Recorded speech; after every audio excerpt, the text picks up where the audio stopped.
And we're live. Welcome back, everybody. Dipcatcher Radio, back again.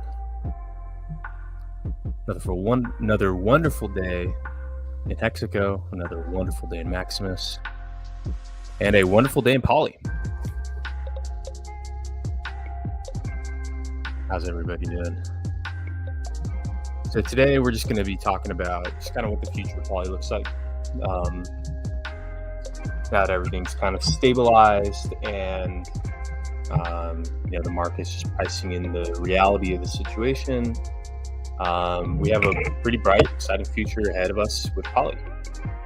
It's a long journey, and it's kind of like Maxi, where who knows what can happen in between now and redemption, and whoever ends up with the Poly, they get their cut of whatever's left over.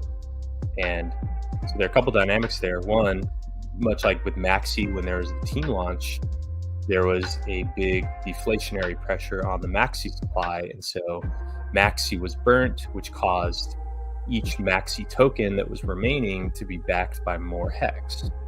And so in similar fashion as, every day that goes on, if there are things that cause Poly to be burnt, each remaining Poly token will be backed by more Hedron and more ICSA. So, that's one dynamic that really, I think that the community can really brainstorm and figure out ways to affect a burn on the Poly supply, which could be pretty cool. And then also,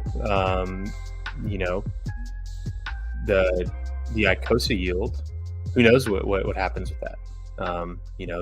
That's the other lever here, is like, how can Poly holders increase the amount of ICSA yield that's delivered? So probably in my opinion, probably the primary lever is the burning of Poly, and then the secondary lever is probably introducing enhanced ICSA yield. See how everyone's doing. Ben says, let's go. Nick Smith, aka J.A. Soul, says, popcorn. Future Poly, great. Good evening from the UK. Hey, good evening. Good morning from here. Considering becoming polyamorous. That's not how that goes. Hey, Tonto. Hey, Bluebone. What's up, dude? Good evening from Copenhagen. Man, everything great in these crazy days. Yeah, what else can you do? I think that it's all about just having a good attitude and, playing to win. Playing to win means when, you hit a speed bump, you don't just quit, keep pushing, and luckily the situation wasn't as bad as it could have been. Like that. If it was a way worse situation, maybe it would have been, maybe the way I handled it, I would, but the way that this situation played out, it's like I was already mentally prepared for it, because I had already baked in like a maximum doomsday failure mode downside. Like I had already internalized that Poly could basically fail by about 88%. That was my, I was already prepared, and the mitigations were put in place for that instance. And so I guess I was already prepared for the worst due to how the contract was built. Morning. We got to do a Poly part 2 that fixes the bug. So I actually have, worked on that contract and fixed the issue. So maybe. The thing is that the urgency around the timing was because on that day one, so many of these auctions where there was the opportunity, but also I think that I think Bluebone was talking that a lot of the HSIs have been recycled back into ICSA. So maybe in the next 90 days, there's another sequence. But yeah, I think so. And maybe there's a chance to, take more time and, figure out more things, or figure out how to even further improve it. Yusuf says, hello, Dipcatcher. So I guess first, why don't we take a look at the poly yield? so far. On my share tab here.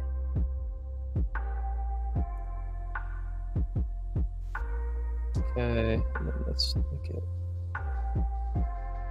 at. So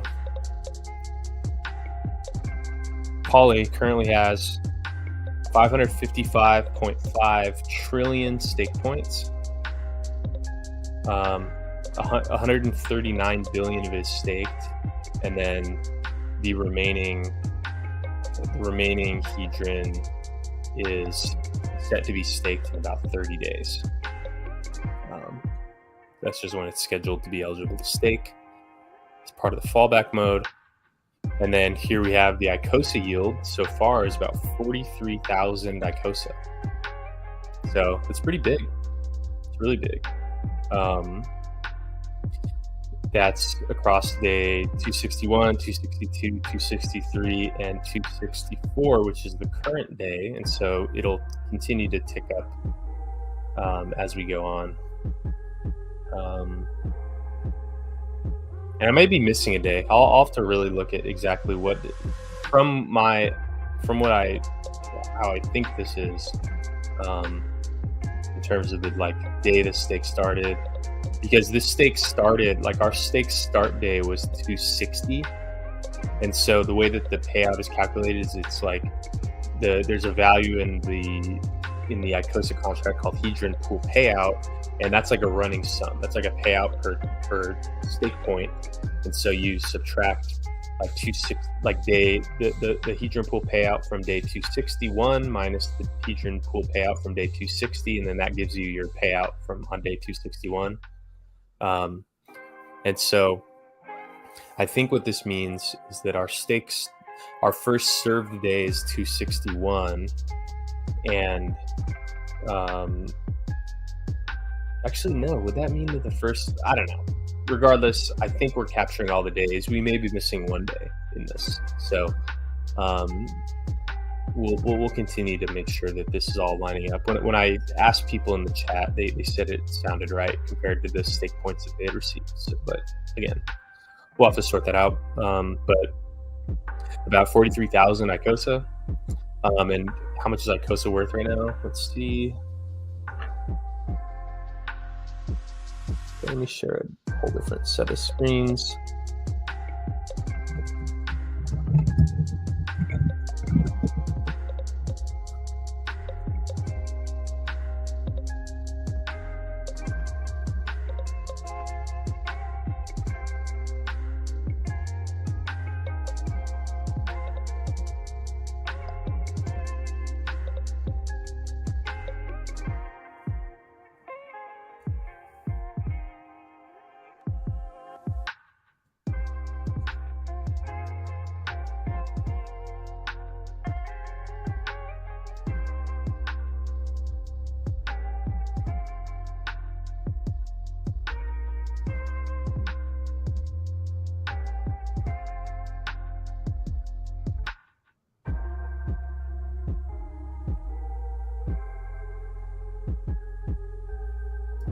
Okay, so this is the ICSA chart. So ICSA is about 83 cents. Then that means that our screen.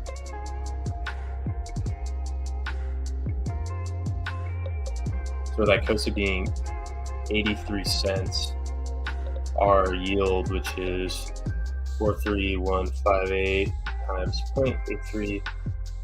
So Poly has earned about $35,000 of yield so far, and I think the total value is like 5 million. So 35,821 over 5,123,123, about 0.7%. So annualized,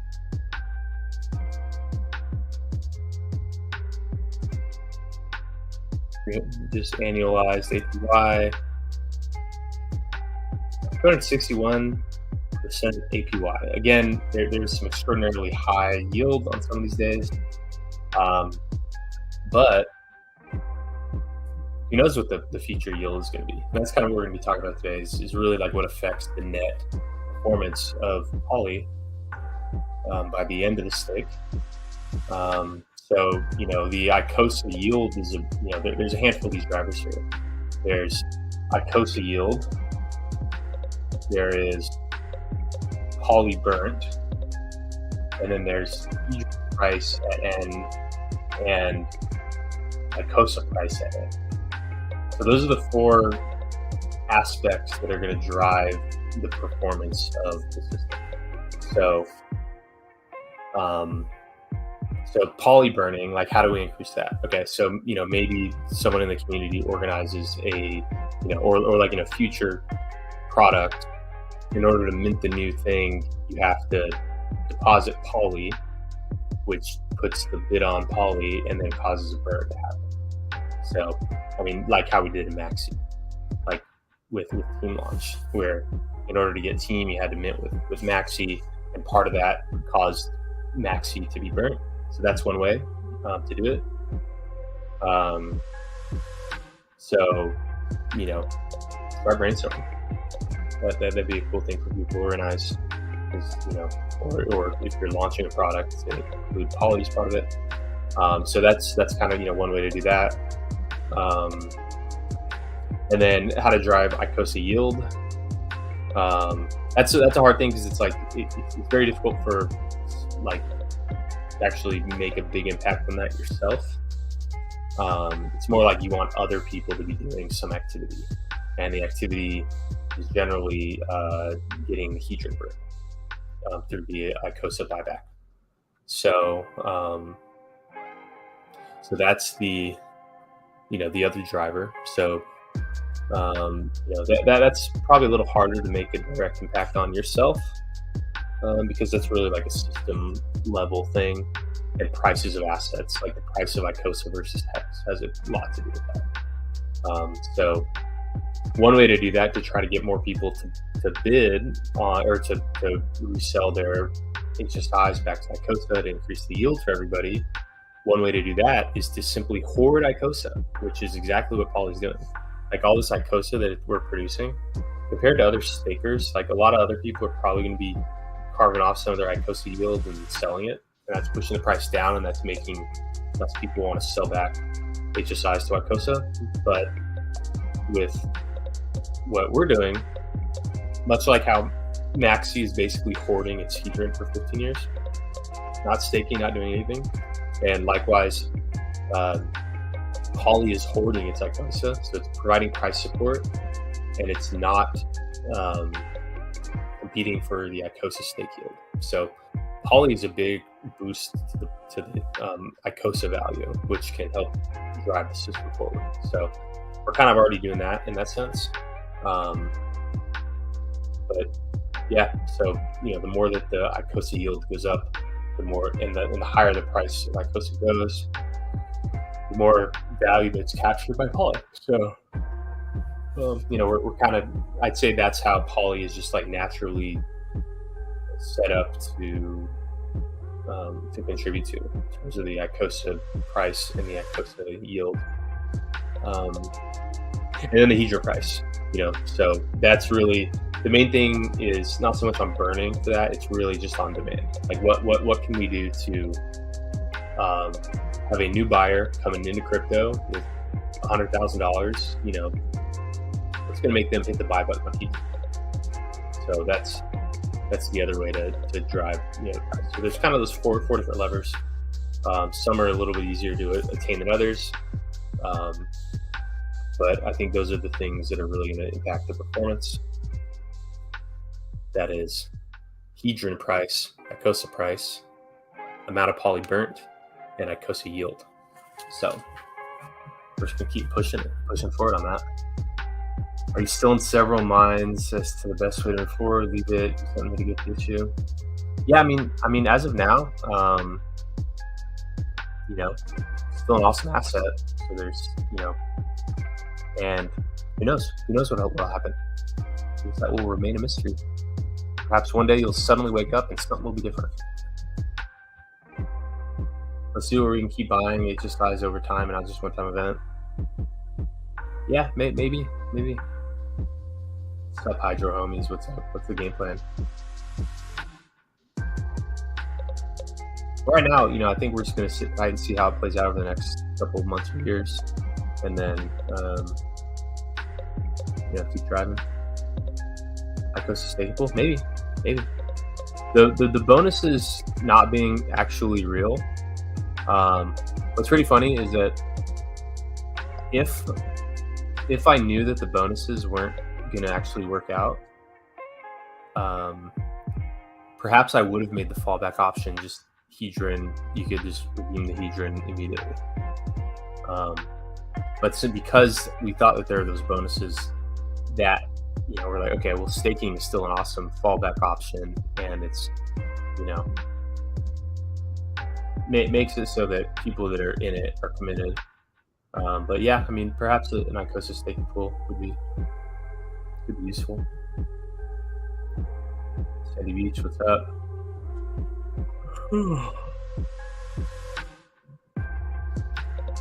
Revert girls chat in U City at sexchat69.site in case anyone's interested.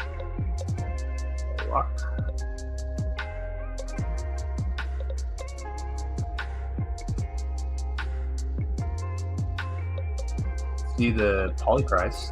Let's look at liquidity. So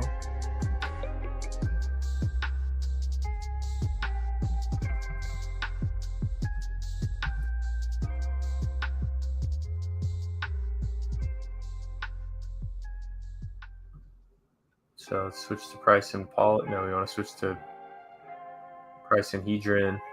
Okay, here we go. So this is the poly price in Hedron. So this was the 1-to-1 mint.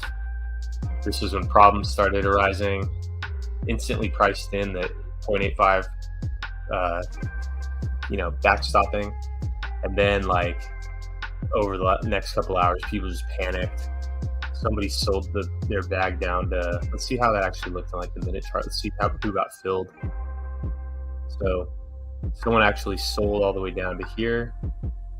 At 0.14, and then someone just yoinked that up, and then this person right here say that their average, because you don't know exactly what the volume was per price tick, but I just kind of take it as the middle of the average. So a lucky buyer has experienced 148% gains in this time, so good for them. The lowest to their order was 500%, but even the people that bought over here still 48%. So awesome job to those people. Oh, even higher there. Awesome job there. And what's pretty interesting is that you see how there was this craziness, and then suddenly it just locked in at this price range. The reason for that is that when you look at the liquidity pool on uniswap.info,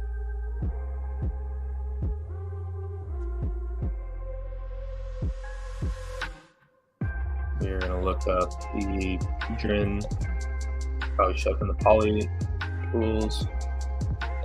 Yep. So we look at the liquidity.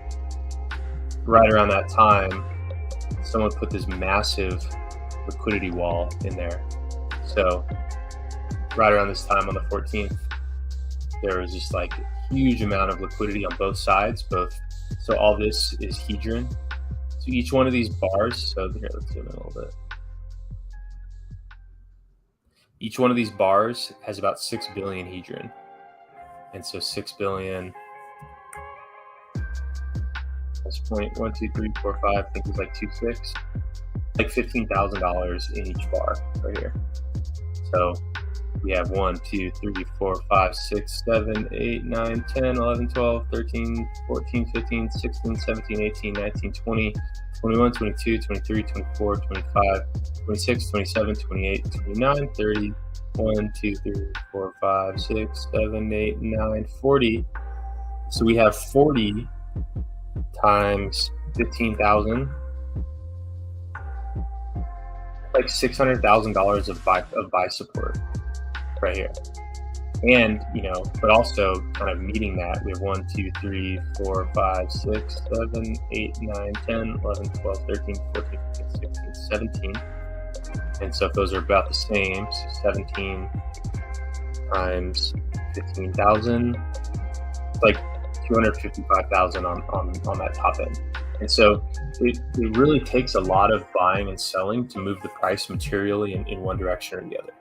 Like it would take $255,000 to move it up here, and then $600,000 to move it here. So, and so if the current poly price is 0.76, it would take $600,000 to move it to 0.6, and it would take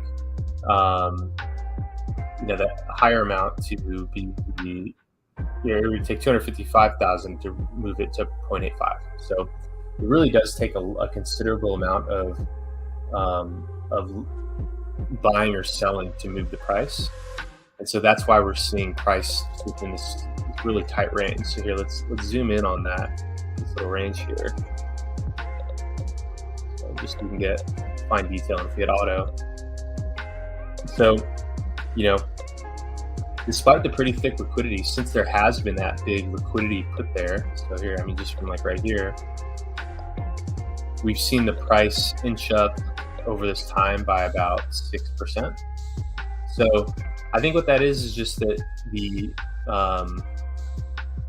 I think this was a very strategic Uniswap position where this person knows that the backing value is much higher. And it looks like their liquidity was put in before that big burn event. Or maybe, I don't know, because that 0.85, that was about the impact of the Hedron loss. And so maybe maybe they knew that price would yoink back up there, but if they have a bunch of liquidity there, then they're earning fees throughout this whole time.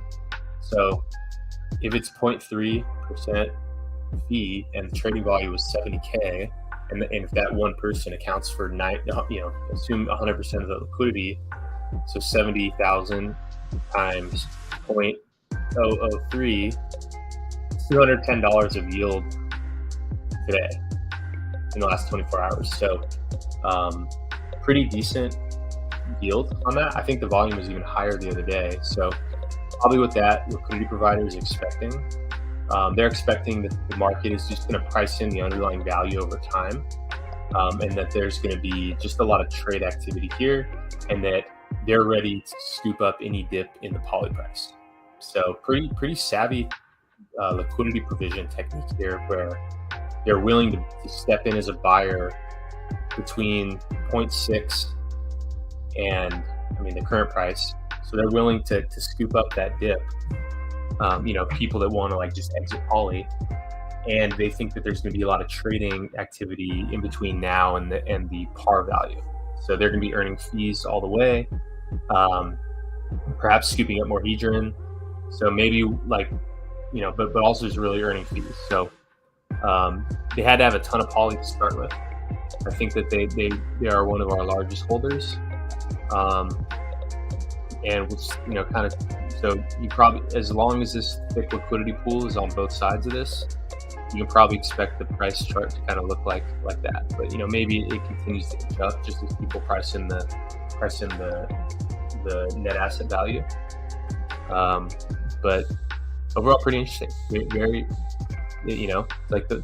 that's what markets do. They just take the information that reality has presented itself with, and then people speculate on what the best solution is for that. And so this person, to them, they thought that it was going to be a good strategy to provide liquidity, and looks like it is. So good for them.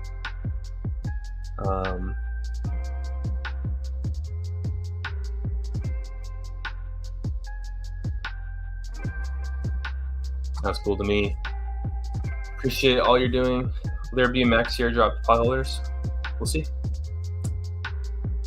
Are you concerned about being assassinated by the CIA like Nikolai Mashagin? No, not really. Not really. What are they gonna do? It's a no-brainer. Yep.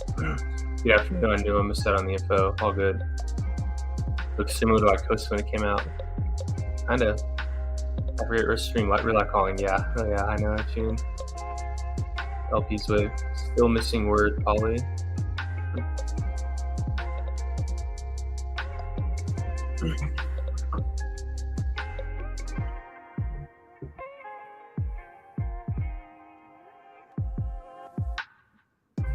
See how the rest of the coins have fared.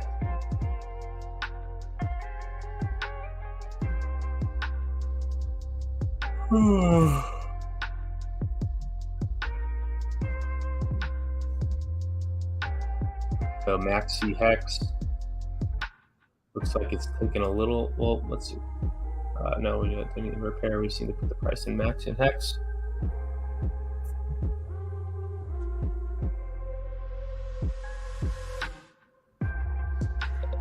So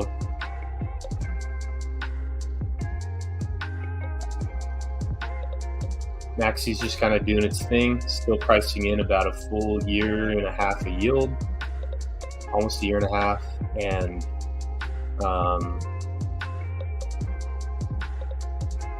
what's pretty interesting is that the Poly was announced sometime around here.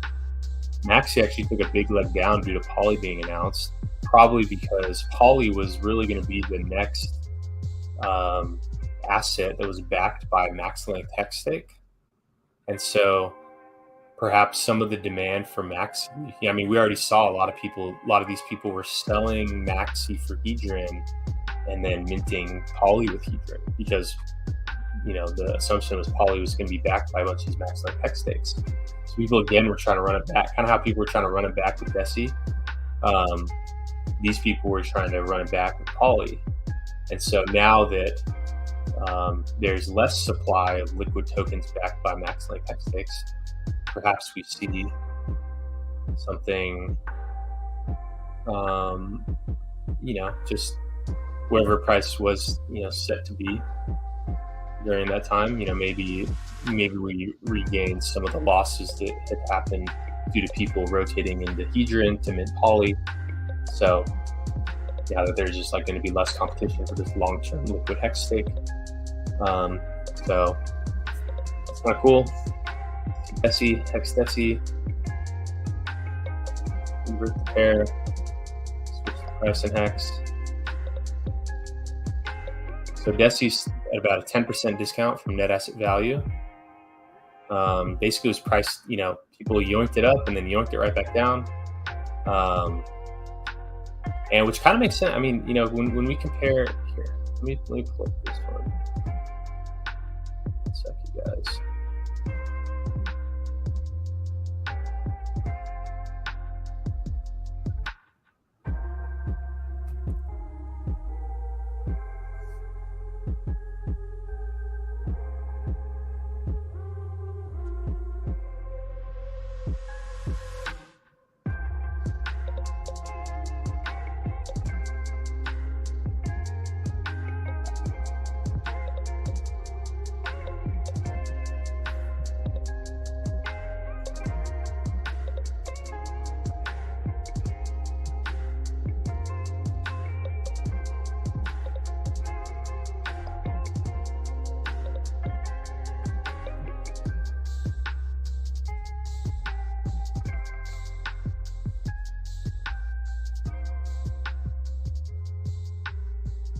Okay, so what we're basically seeing is just that the,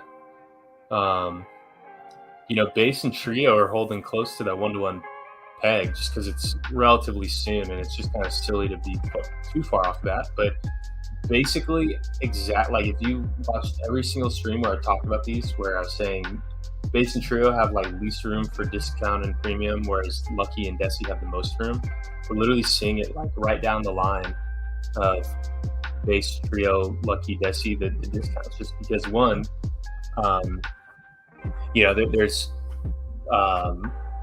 you know, when Maxi launched, Maxi was like the only game in town. Now there's 5 stake pools that you can buy into, and then 2,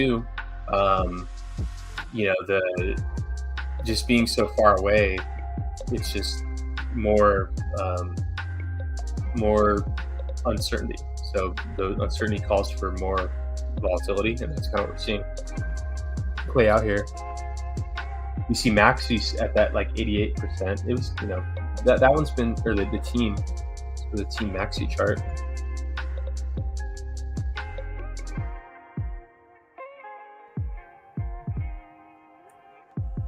That one says 85. That one says 88. I don't know what they're doing in there.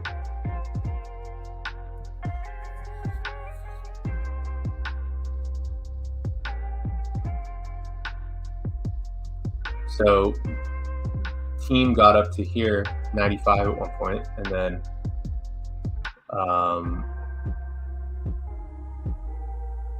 then just through the poly minting, it had gone down. I think people were exiting team to get into poly. We saw early end staking, and also just like general bear market blues. Not too much trading going on the team Maxi pair. Very little trading actually. And we're just kind of in this, 0.85. We haven't had a big catalyst yet. We still have about, what would it be, about 9 months left until the next big cycle for team. And so there's not much urgency on that right now. And the year 2 earnings, while there is still the Hedron payout boost for year 2 on team, that like the first 2 years don't have necessarily huge payouts. Whereas year 3 is going to be a pretty big year. So, team, again, it's one of these kind of like, slow play things. It's not like like a lot of coins have like kind of these like daily stake and daily yield cycles. Team's yield and stake cycle is a year long. So, we'll just see that continue to play out over time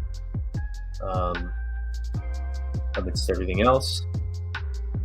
And pretty cool. Base is a beast.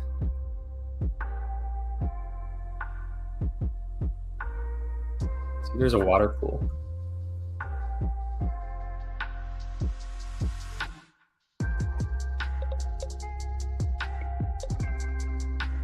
So much liquidity there.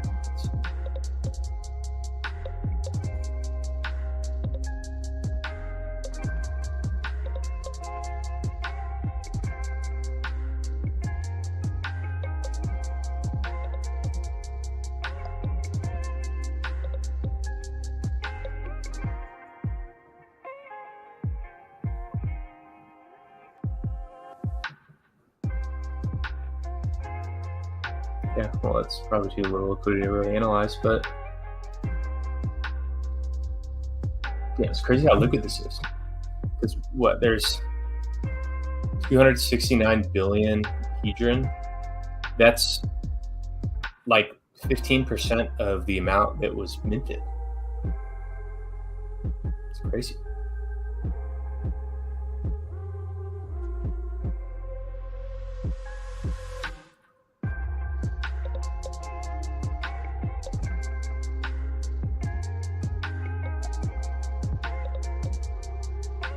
Still missing word poly. What's next is poly. Poly has a strict history of unsuccessful launches. Some of the absolute worst on record. I wouldn't say this is anywhere near the absolute worst launches on record. This is the worst one in the Maximus crowd.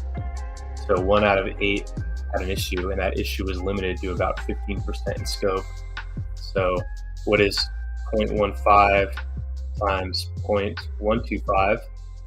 So Maximus as a whole has about a 98.2% successful launch track record. So, and that's the risk we're willing to take. Like, easy choice.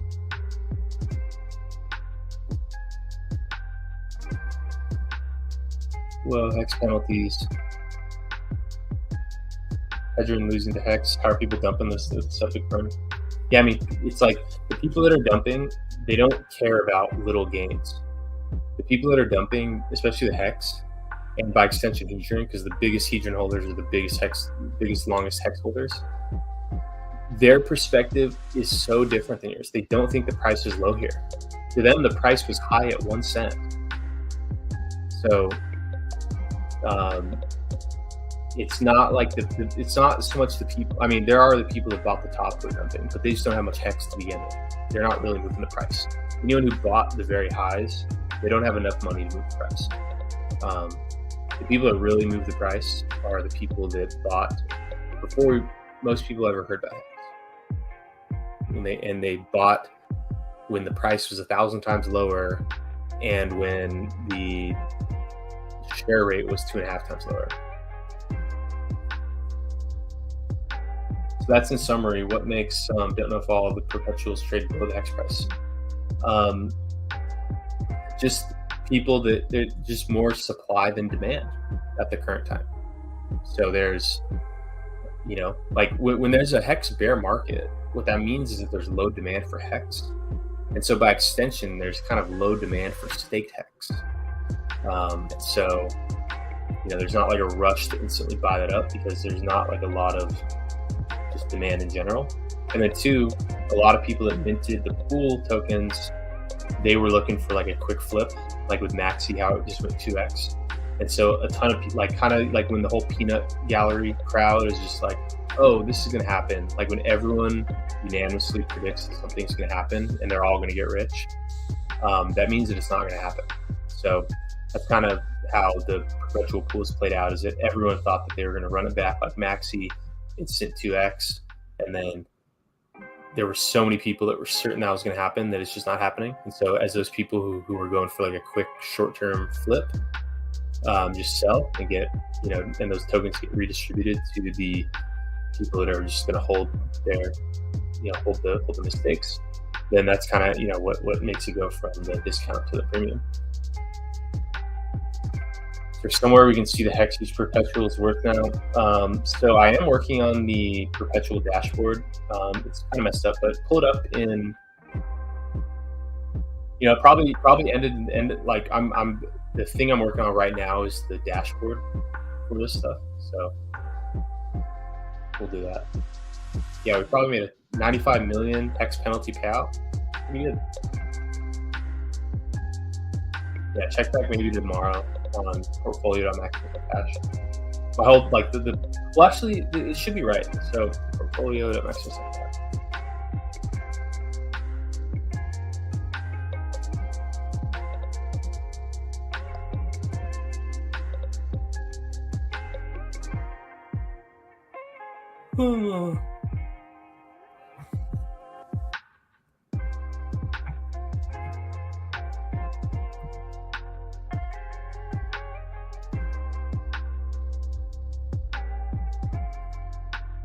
So right now we have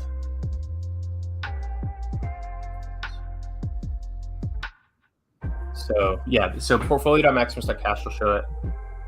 So base is backed by 1.012x, Trio's backed by 1.016, Lucky's backed by 1.024, Desi's backed by 1.03, Maxi's backed by 1.25, and yeah, we saw 103,000 team has been burnt from the early end stake penalty. So that's pretty exciting.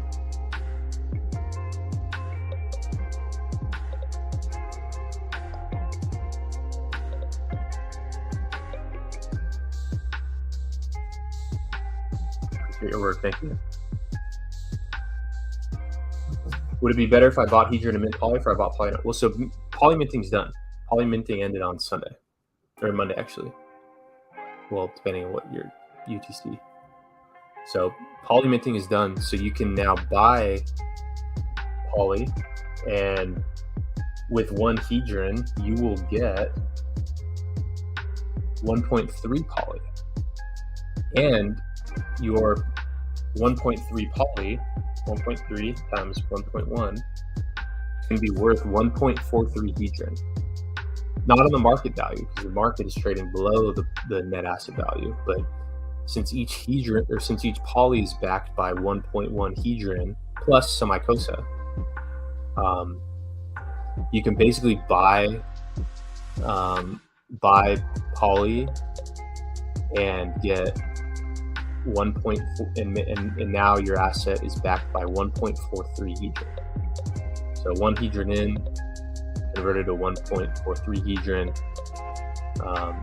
but the price is lower than that. That's what lets you get that much more hedron exposure per hedron purchase with. Did you say the launch was a blunder? Kind of. I mean, it's like it certainly wasn't expected, but also like the entire failure mode of that, like that's the whole reason why we built in the fallback option of just staking the hedron, was because there were sections of it that were impossible to test. Like on testnet, there were no auctions, so we couldn't simulate the whole auction process. And the way I was testing the receiving of incoming HSIs, that was, not like, there was no way to test how the auction transferred it in. So because there was that one area of unknown, that's why I built in this like fallback failsafe mode, was because there were parts of it that were impossible to test. And so it was a blunder in the sense that the outcome was not what was like the intent. The intent of this was to, make Poly backed by primarily HSIs. But because there was a portion of the contract that could not possibly be tested accurately, then the failsafe was introduced. So it's like it all actually worked entirely as it was intended, where it attempted to do one thing. If that didn't work out, it would fall back to this other thing. And so it worked in that sense perfectly. Like this, it was like a perfect execution of that. But like, obviously, you don't want the fail-safe thing to be the thing that it is. But the fail-safe mode is also designed to be a still awesome competitive strategy. Simply staking hedron for 15 years and building up the ICSA, that's a kick-ass strategy. Like the people who make the most money in crypto are the long-term holders. And so Poly is really just like a long-term hedron staking strategy. And so that's still awesome. So, while it wasn't necessarily intended, the fails and, where, you go for the first option, and then in the event that something unpredictable happens, then you fall back. So yeah. My perspective is less that they're impossible to test, rather they're not properly scoped in any design document. Well, it wasn't so much the scoping of it. It was that I made an incorrect assumption about the method in which the HSIs are transferred from the auctions to the owner compared to how an HSI is just normally transferred. So that was the main thing, is that like my assumption was poor. And when I had asked someone, a friend of mine who I knew the very inner workings, when I asked them, their answer to me, I didn't like verify their answer. I asked someone who and I didn't verify that one particular piece of it.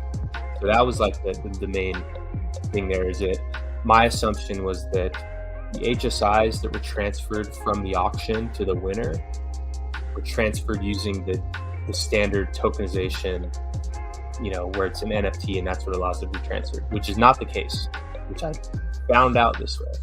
When an auction transfers the HSI, it does not transfer it like a normal tokenized HSI. It just simply on the back end overwrites who the owner is. So it was more of an incorrect assumption on the mechanism that the HSIs were transferred from the auction.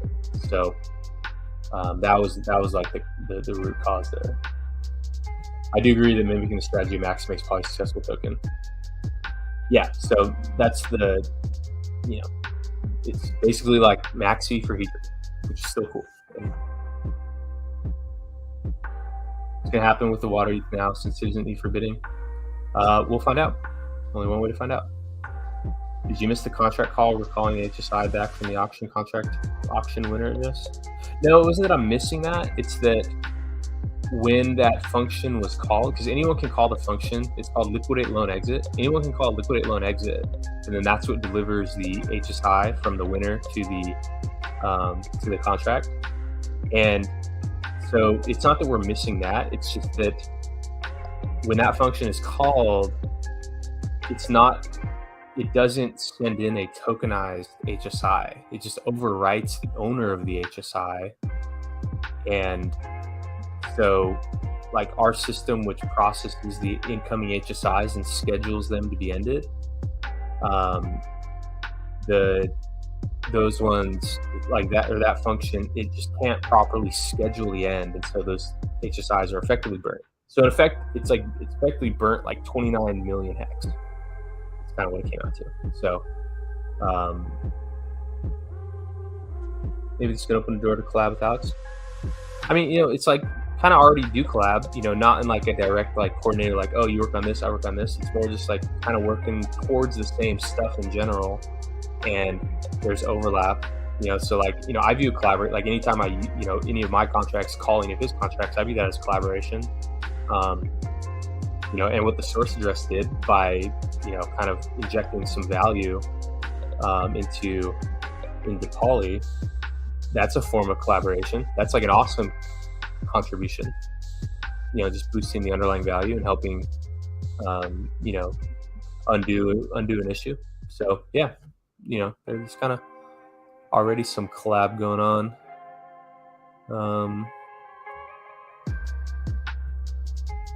And what's pretty crazy is that by now, let's see how much HDRN the source address has already made back.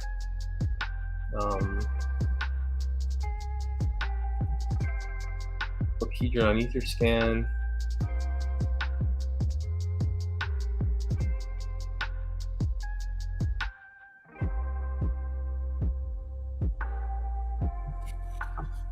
So they did about 500 million HDRN, 500 billion. So it was about 1% of their total.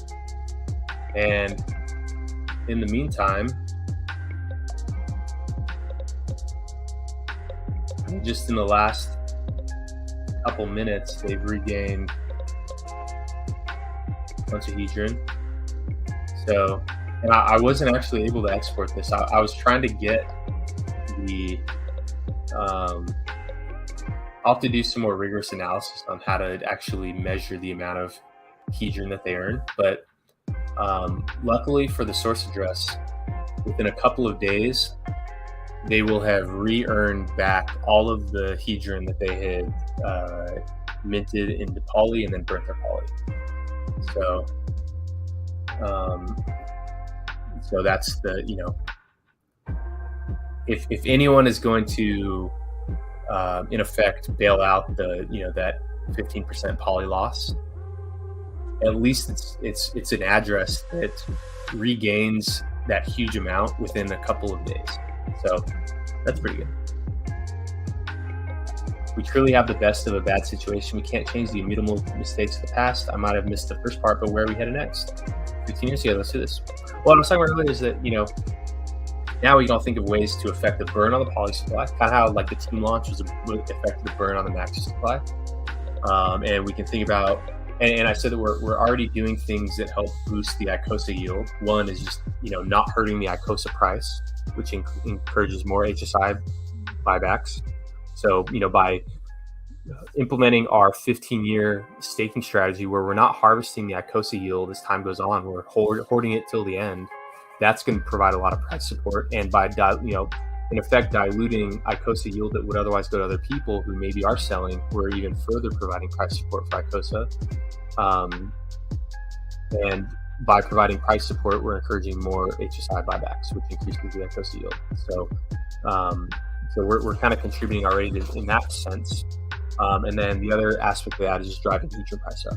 Like that's how we can affect the value of Poly, is by finding ways to onboard new users into HDRN. So lots of yield is way up, minus double in 2 days. Yeah, so the yield to everyone, all like HDRN stakers, ICSA stakers, and WATSA is up massively. partially due to how the source address injected seed liquidity into the system to help, just because of a much way more minor issue than what our issue was. But they the other day it was found out that there are no bonuses, no whale bonuses after all. So in order to kind of mitigate that, they used a bunch of the hedron to subsidize some of the yield, I think over a year period. So that's a combination of that, and then the auctions is causing the yield to go up. It's pretty awesome.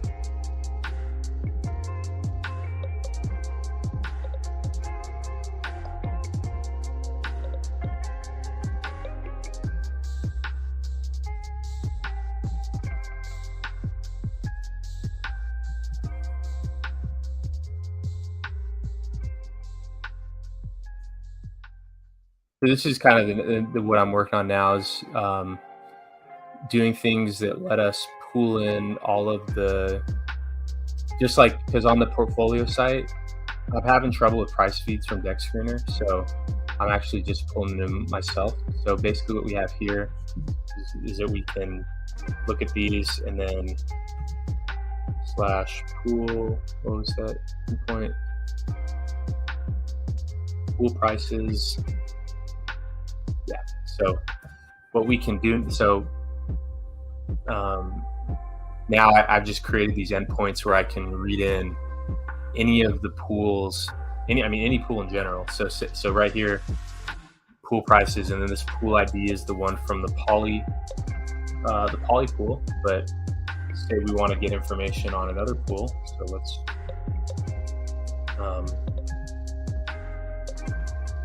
say we want to get the maxi X pool.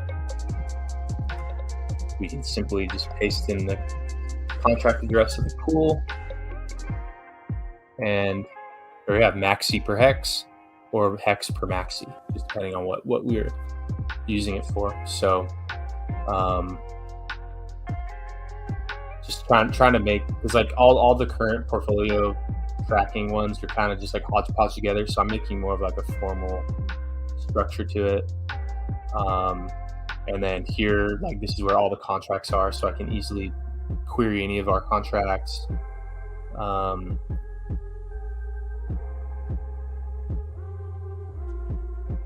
Yeah, so just different things here that are helping us to better track that information. So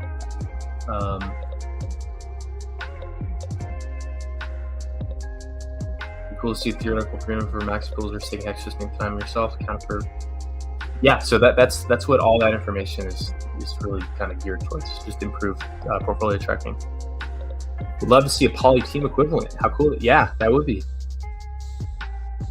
Maybe for some entirely other use case. That's a really good idea. 49 Cobra Jet. That's an awesome idea. That is a great idea. Thank you.